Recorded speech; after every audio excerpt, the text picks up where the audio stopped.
Today I want to be a little bit more specific on the topic of exercise prescription and action prescription and kind of navigate that a little bit more clearly for you guys so you can see what the differences are and how they are applied very similarly but in different aspects or different areas.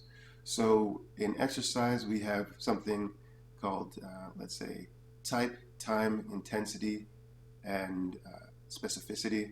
So essentially just saying what kind of exercise am I going to use to help? How long is this exercise going to last?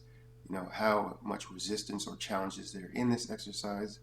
And therefore, what is the kind of end outcome of this thing?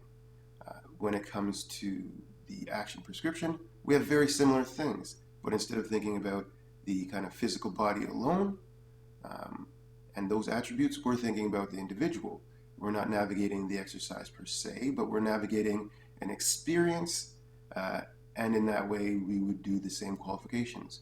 So this person is first lacking these prerequisites. They seem to be challenged in the area of, let's say, adaptability and let's say confidence. Okay, so now I'm going to say, because those two things are lacking, what kind of exercise, what kind of activity am I going to look for that has these two things as a part of its experience? So some activity that's going to be or demand a kind of adaptability from the person and a kind of confidence. Now, how intense do I want this demand to be off the bat?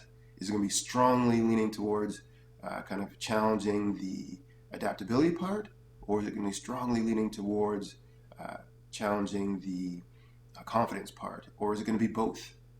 Then we're going to say, how long is this activity going to last? This experience, is it going to be a half an hour, or 10-minute thing? I do want to make sure that the person is capable of completing this challenge. In this way, we would use the kind of example of the person being able to be successful 70% of the time, which is also used in exercise as well. And that way there's growth. We're pushing the person because it has a bit of challenge in there, but it's not too much that it's defeating and the person doesn't want to try again. Again, we are looking for long-term change, so we want to be a little bit lighter to start with until the person gets used to overcoming these deficits and reach the point where they feel confident and able to adapt. When they have those skills, then we can push the envelope a little bit harder or maybe a little bit faster. Now we're going to say what is going to provide this great environment. And we're going to say that we are going to pick out the exercise or action of, say, downhill skiing. All right, so downhill skiing, you do have to adapt to the terrain. You do have to have some confidence to go down that hill, and it's going to take some instruction, and it's going to be new. The cool thing about prescribing new activities is there's no previous connections really to this experience. Therefore, I can't use old ways of thinking, more or less, to subtract from the experience. I can say, well, maybe this is not going to be fun, maybe it's going to be hard, but again, if you have that support while you're going through this, then you're going to be ready for this challenge.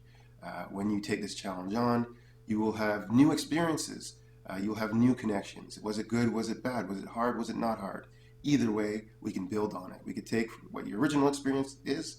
We could build on things in between the time that we go and do another downhill skiing run and see what the change is. Do you feel more confident going at the hill? Do you feel like you could adapt to the slope a little bit betterly as you're going down? Do you feel like you have to brake less or shift weight less? Do you feel that it's just more positive than the first time? All these things are experiential changes, and in this way we can now take that information and create a new prescription based on a new action. We might, in the meantime, after your first experience, start working on the things that you thought were very challenging. I didn't feel like I had enough support. I didn't feel that I was ready to take on that task. So then we add more steps in between the next time. And then we say, okay, well, what would you not like to, use as additional support so you feel more confident? And we add those things in. Again, if the person goes down the hill and has the same challenges, we then say, well, maybe it's not really those things of not feeling supported. Maybe it's not really that thing, because we did do the actions that you said were best for that. What else could it be?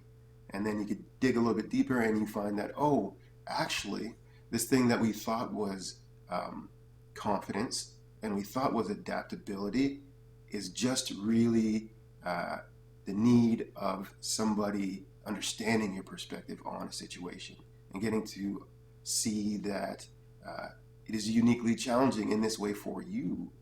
And that way, we really dispel the myth that was in front of it. We can get to the bottom of the issue, and then we can move through these action prescriptions a lot quicker and smoothly. And in this way, the practitioner has to be able to navigate all three realms of health: mental, physical, and emotional. But we allow there to be the experiences itself. Also, we don't want to interfere as the professional in the challenge that's there. We don't want to take away the challenge. We just want to add support to that challenge. We don't want to do it for the person. The person does have to do it for themselves. There will be some, tough love in the situation and some genuine support and belief. These things must be there to give the kind of push and pull of what life is really like. Therefore, there is a kind of personal demand placed on the person, and they will rise to that occasion. Or see what's stopping them from rising to the occasion. Either way, it is a positive progression forward, if not just clarity in the actions themselves. And this, again, even though it is a seemingly isolated scenario that is far removed from the person's, let's say, everyday life, there still will be echoes in that person's everyday life, and they will start to rise to the occasion in other areas. And this is mainly where we're looking for that change in the lifestyle, although these things kind of reside seemingly outside of those parameters. All right, thank you very much for listening, and hopefully that clarifies things a little bit more for you as we take on this journey of physical health.